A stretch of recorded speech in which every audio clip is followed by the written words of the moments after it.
റിയാദിലും ജിദ്ദയിലുമായി 2 ആഡംബര പദ്ധതികൾ ആരംഭിക്കാനൊരുങ്ങി സൗദി അറേബ്യ. ഡൊണാൾഡ് ട്രംപുമായി ചേർന്നായിരിക്കും പദ്ധതി. 100 കോടി വിലമതിക്കുന്ന പദ്ധതികളാണ് നടപ്പാക്കുക.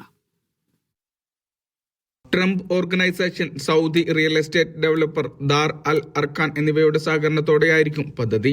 പ്രധാന നഗരങ്ങളായ റിയാദിലും ജിദ്ദയിലുമായിരിക്കും പദ്ധതി നടപ്പാക്കുക. 1000 കോടി വിലമതിക്കുന്ന പദ്ധതികളാണിത്. റിയാദിലെ ദിരിയ പ്രദേശത്ത് ട്രംപ് നാഷണൽ ഗോൾഫ് കോഴ്സും ട്രംപ് ഇന്റർനാഷണൽ ഹോട്ടലും നിർമ്മിക്കും. ജിദ്ദയിൽ ട്രംപ് പ്ലാസ എന്ന പേരിൽ മിക്സഡ് യൂസ് ഓഫീസുകളും റെസിഡൻഷ്യൽ പ്രോപ്പർട്ടികളും ഉൾപ്പെടുന്ന വലിയ വികസന പദ്ധതിയുമാണ് നടപ്പാക്കുക. അടുത്ത 4 മുതൽ 5 വർഷങ്ങൾക്കുള്ളിൽ പദ്ധതി പൂർത്തിയാകും.